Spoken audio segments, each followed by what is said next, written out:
একটা শোক দিবসের একটা অনুষ্ঠান তোমরা ওই সময় তো আমি মুদিখানা ছিলাম। এটা তো পরশুদিন রাতের ঘটনা। জাহাদনা বোমা বাড়ি ছিলাম ওই সময় একবারে। পরশুদিন রাতের ঘটনা ঘটে গেছে। বলটা আসি ফাটাম করে লাগবি কাম।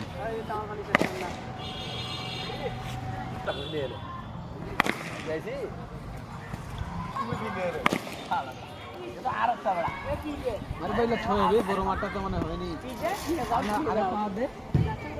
আমি তো চ্যানেলটা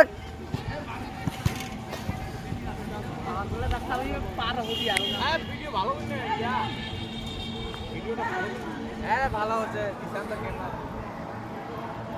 ইংলিশ ডায়লগ দে।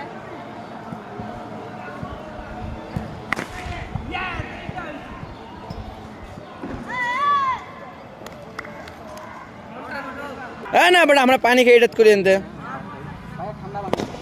ও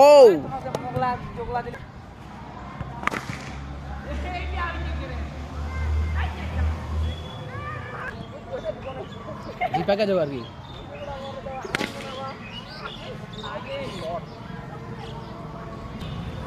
দর্শকরা ভুয়া ভুয়া বলতেছে।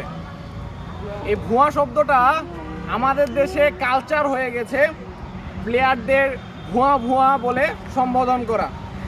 একজন প্লেয়ার যখন খারাপ খেলে তখন কিন্তু তাকে ভুয়া ভুয়া বলা হয়। এই ভুয়ার শিকার কিন্তু সাকিব আল হাসান, তামিম ইকবাল, এমনকি মাশরাফি বিন মুর্তজাও এই ভুয়া ভুয়া কথার শিকার হয়েছেন। বর্তমান সময়ে লিটন দাস খুবই অফ ফর্মে যাচ্ছে। আমি অফ ফর্ম বলবো না, লিটন দাস নিঃসন্দেহে আমাদের ওয়ান অফ দ্য বেস্ট একজন প্লেয়ার, ওপেনার। এখন নাজমুল হোসেন শান্তর যে দায়িত্ব সেটা হচ্ছে, দর্শকরা কিন্তু তোমার লিটন দাসকে ভুয়া ভুয়া বলতেছে, এটা একবারই কাম্য নয়। আর নাজমুল হোসেন শান্ত যেহেতু প্রেস মিডিয়াতে আসে, তাকে কিন্তু এই বিষয়টা ক্লিয়ার করা উচিত যে লিটন দাস কোন মানের প্লেয়ার এবং লিটন দাসের কাছ থেকে নাজমুল হোসেন শান্ত কি পেতে পারে এবং বাংলাদেশ দল কি পেতে পারে, এটা কিন্তু খুবই গুরুত্বপূর্ণ। আর আমি আশা করি নাজমুল হোসেন শান্ত তার দায়িত্বটা পালন করবে একজন প্লেয়ারের প্রতি। ওকে, ধন্যবাদ।